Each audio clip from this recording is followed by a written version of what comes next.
Welcome to Tell Vanessa.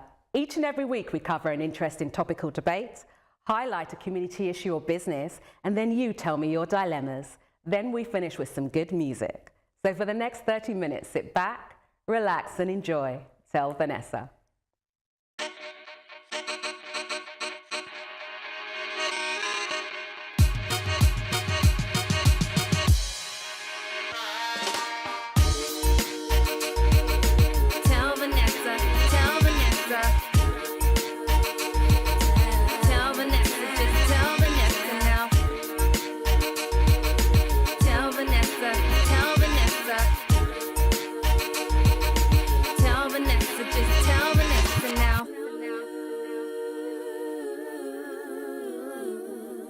Cannabis is considered the recreational drug of choice for many in this country, but it's still illegal. However, with Brexit looming ahead of us, this country is going to need additional sources of revenue. It's estimated that cannabis would generate £5.9 billion to the UK economy. With our financial future looking bleak, the financial benefits that it would bring to this country are immense. And with everything happening to our NHS at the moment, don't we need to consider this additional source of finance? So I ask this question that many of us have been debating for years. Should we legalise cannabis or not? Tell Vanessa, just tell Vanessa now. So Kierran, you used cannabis for medical reasons. Yeah. Tell us a little bit about how you did that.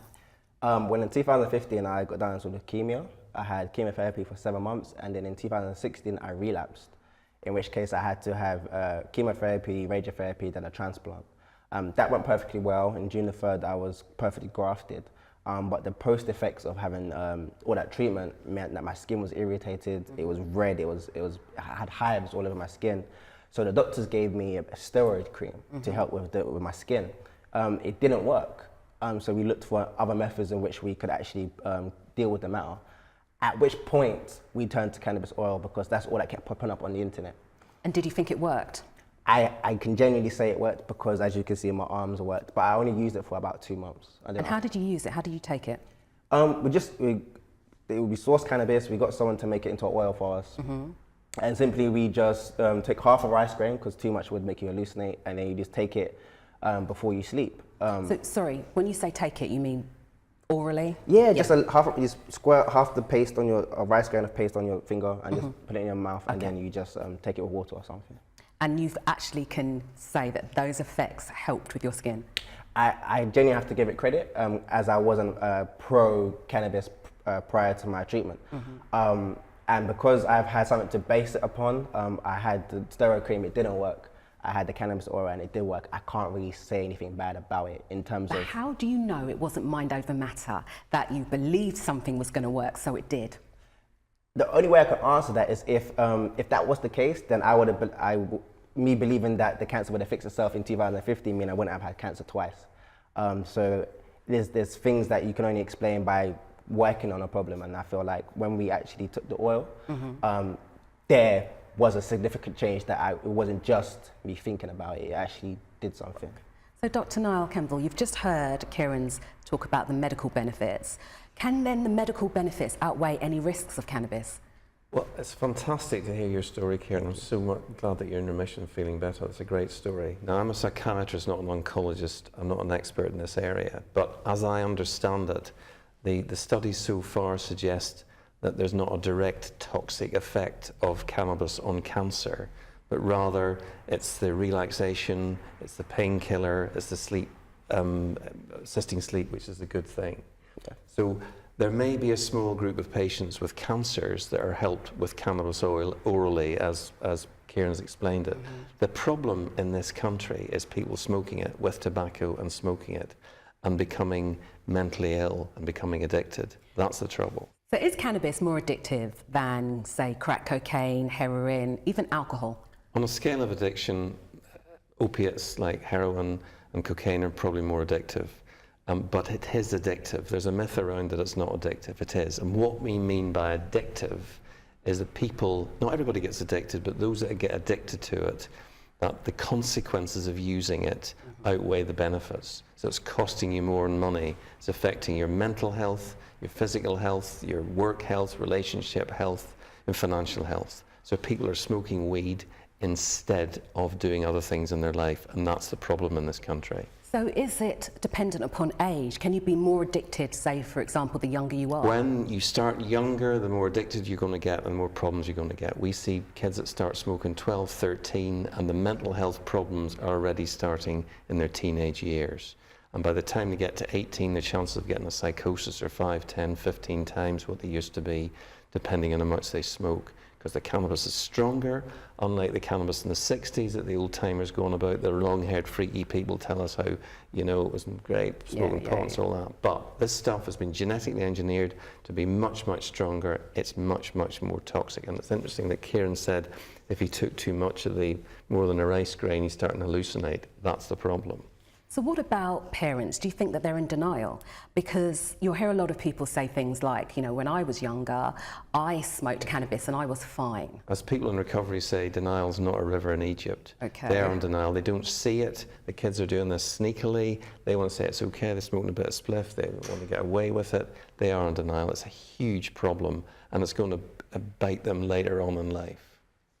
Okay. What do you think of that?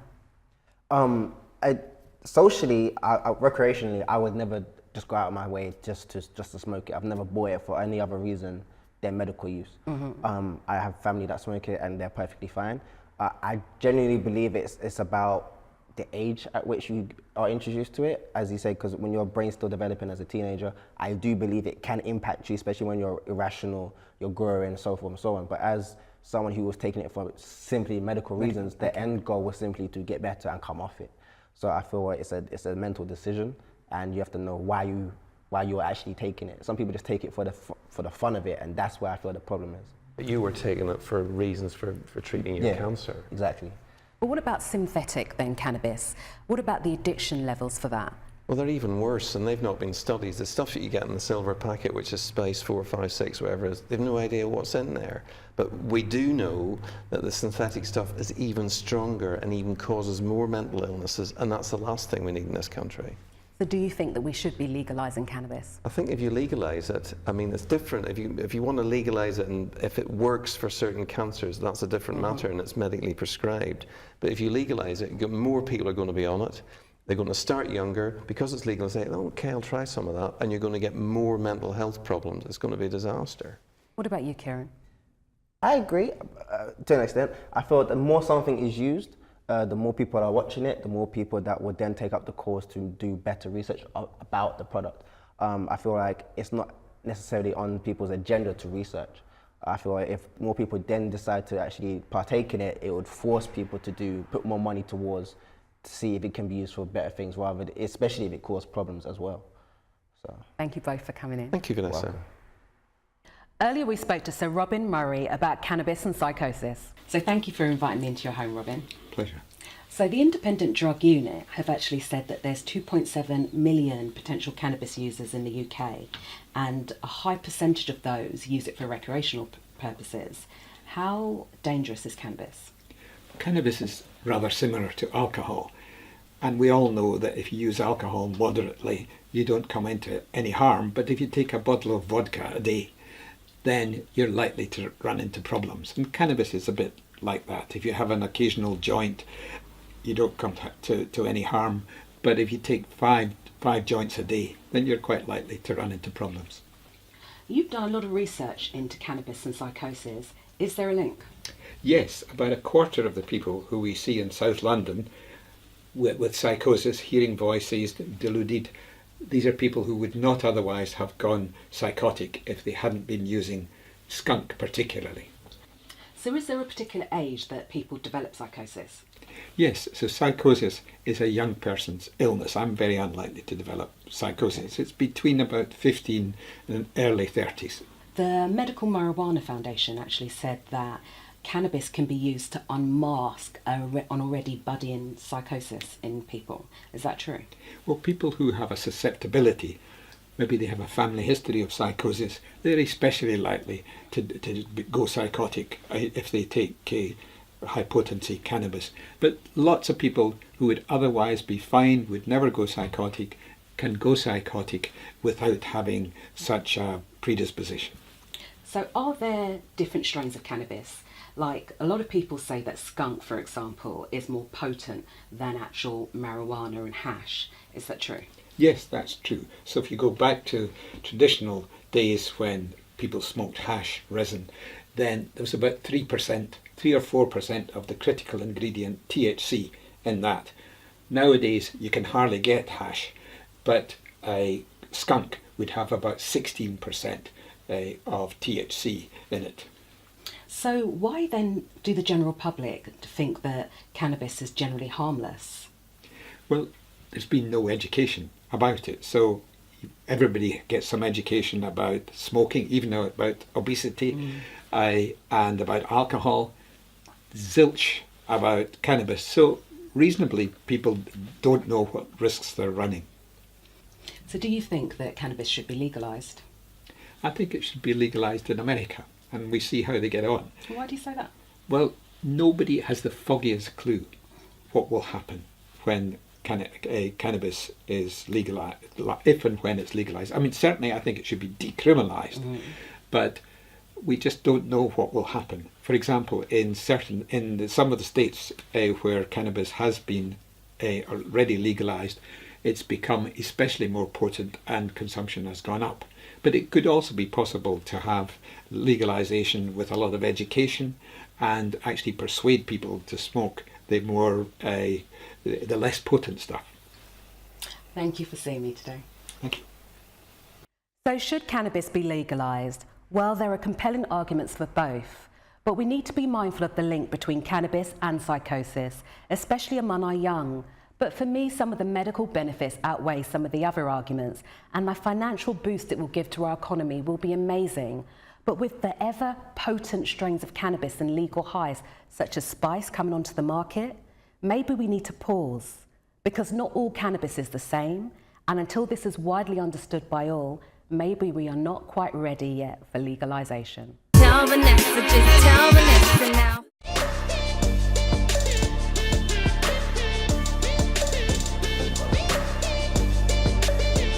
It's Deliberate sponsors Tell Vanessa.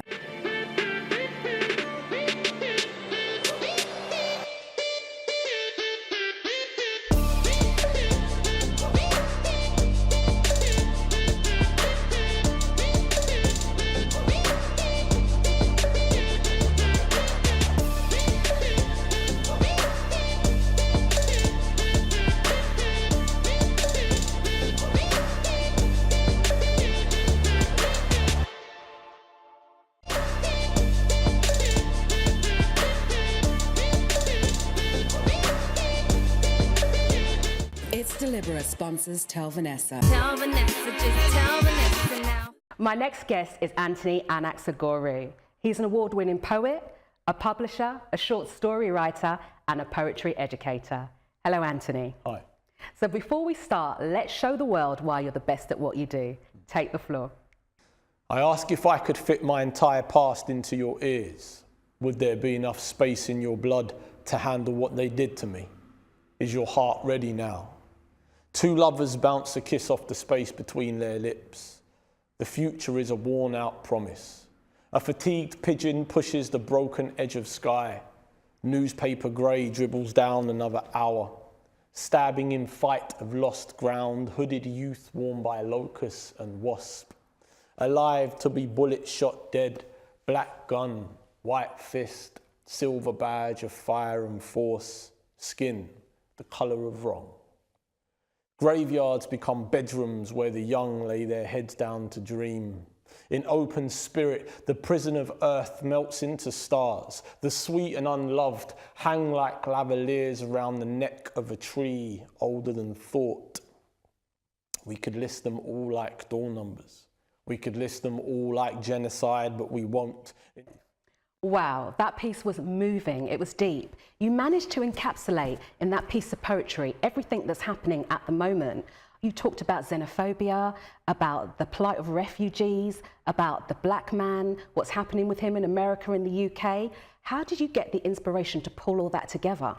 Well, I think at the time of the writing, I wrote this last year, both those two issues, the subjects were in the media at the same time, and they're being reported in this almost like polarized way, but when you actually think about oppression and you think about the way in which people are persecuted, there are similarities within that. And it was coming across in this very fragmented, kind of sketchy way. So I tried to create a poem that reflected the way in which things were being reported in this very ambiguous, conjectural way. In your poetry, when you talk about all that stuff, it brings up a lot of emotions for people. Do you think that your poetry is actually going to change the world? No, I don't think that's the function. That's not my intent. Like, I don't. Well, it'd be nice, but obviously, it's a bit silly to think that one poem can change the world. But sometimes it can. I think it has to. It catalyses. I think there has to be a whole bag of things already in place from a kind of societal perspective in order for that to happen. But for me, and I think for many of my contemporaries, the idea is to contribute to a conversation and to increase a wider sense of consciousness that enables people to think on more compassionate and humane levels. And that's really the point of poetry that is plural, and that poetry that speaks on behalf of issues and talks to power. You can educate people 100%. Because they're hearing what you're saying, and then they're beginning to research what you're talking about. And education exists everywhere, you know, it doesn't have to be just through art. We're constantly learning every single day. I think the way that we define education is really quite interesting, in the sense of we only really associate it with school, scholastic studies and things like this. Whereas if you look at, we probably learn more, in fact, we definitely learn more. I don't even know if I said probably, but we definitely learn more about life once we leave school. So you're a poetry educator, you go into schools? And colleges, universities, prisons, and youth centres. So how do you get people to express what they're feeling? Well, because I think we all feel, everyone feels, and the idea behind the workshops is to give students and participants an exercise that allows them to make sense of some of the things that they are feeling, be it trauma or be it kind of more celebratory kind of things. So what next for you? Where do you want to be? What do you want to achieve? Yeah, I'm not too sure. I like the idea of not knowing. Thank you so much for coming to see me today. Cheers, thanks very much. This is the part of the show where you tell me your dilemmas, I tell you what I think, and then we take it to the streets. Our first dilemma this evening is from a lady called Vicky. My boyfriend seems like Jekyll and Hyde. We've recently moved in together. Before we moved in, he was perfectly normal and balanced, but now I find myself on edge. As he seems to be doing things that are so out of character, it's beginning to make me wonder what I'm dealing with. The other week, our neighbour upset him by complaining about his parking. He waited until the dead of the night, then emptied the entire contents of their bin all over the front garden. His response was totally over the top, but that wasn't the end of it. A few nights afterwards, he put a knife in our neighbour's car tyre. The next day, my neighbour came to tell us what happened to his car, and my partner acted all innocent and said, "Honey, we should start a neighbourhood watch in front of the neighbour." A few days later, he casually told me that my family cat had died, with no emotion whatsoever. When I pressed him for some more details, he said, "Stop making a fuss." The other day when I fell down the stairs in our house, I was okay. He stood near the top of the stairs, laughing his head off until tears came out of his eyes. When I challenged him, he said, "Stop being so sensitive. You're not hurt, are you?" Lately, I've been getting home so late that when I get home, I have a shower and go straight to bed. So I'm not around him. I do love him, but ever since we've moved in together, I don't understand or completely trust him.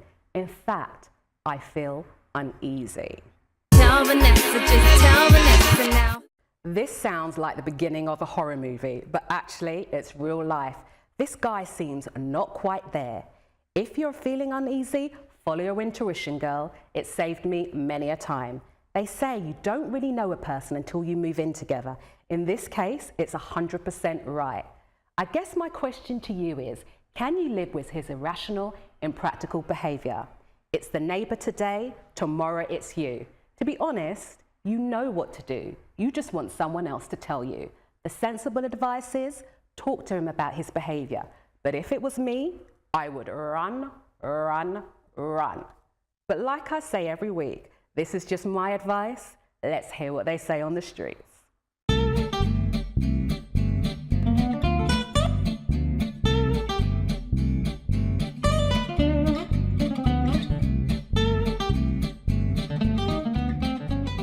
To me, your boyfriend is showing a lot of anger inside of him, and it seems like there's more than meets the eye with him. Oh, young lady, get out while you're still in one piece. This guy, he is crazy. This is domestic violence and controlling. You have to get out. When you fell down the stairs, that is not funny, darling. I mean, if a guy was standing there laughing at me, he'd be down on the floor as well. Once the relationship starts, they notice subtle changes in the partner. And it might be things like they go out and puncture a tyre in somebody's car. This is how the control starts. But as time passes, the violence usually then turns on the partner. It's not worth it. Get out while you still can.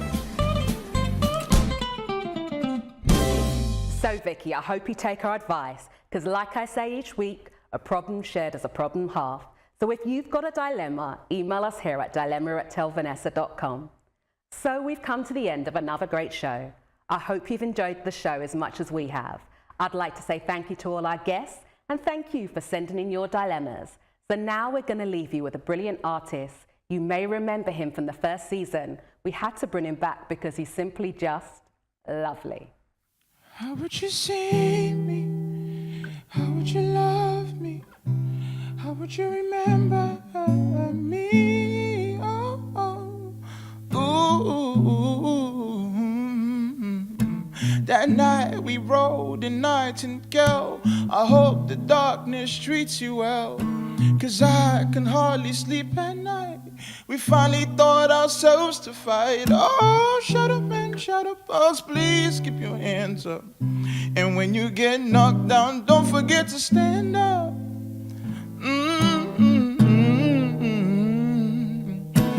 Caught up in the drama, now the boys learn how to act. Had so much opinions, now all I think of is facts. Hitting them with combos, mysterious body and bash. Caught up in emotion, now the boy bringing it back to when I watched my mama grow out the road, though she was trapped. Put a little song for the moment we broke out the cage. Oh, this trial tribulation for really just being black. Who's black, white, don't see these colors whenever I'm out. Day by day, I'm in there, oh, I pray. Like, no way, is this about to trump my day? Outspoken like yay, like Pablo when it's real. Picasso with the picture, this one is so hard to heal. Time bomb, ticking time bomb. Like Doctor Who, better save us, yeah. Bullet hole standpoint, loose step, changes demand one. Holes in my blueprint, hey. How would you see me? How would you love me? And how would you remember me? Oh, oh, ooh, ooh, ooh.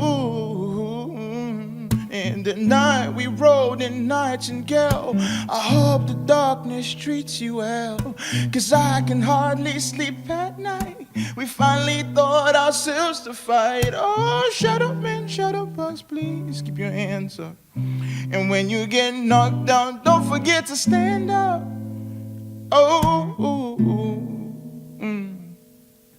She calls me optimistic, I'm just an opportunist, standing out the misfits, oh boy the outcast. Rhythm sounding Andre, lyrics hieroglyphic, remedies, dropping melodies until I rest in peace. Just my tendency to always better me and never worry about anyone else. I just better myself, make a move, ooh, what I gotta lose, boo, don't listen to the new news. Yeah, I stick to the sound that gave me freedom to bounce melodies, dropping round until we making it sound sweet. So you know what, we buy a new perspective, different exit, what the hell we Brexit, so respect it, so respect it.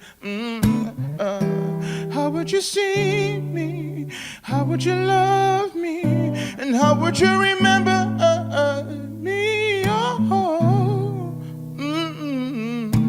And we rode in Nightingale, I hope the darkness treats you well, 'cause I can hardly sleep at night. We finally thought ourselves to fight. Oh, shut up and shut up, bugs, please keep your hands up. And when you get knocked down, don't forget to stand up. Don't forget to stand up.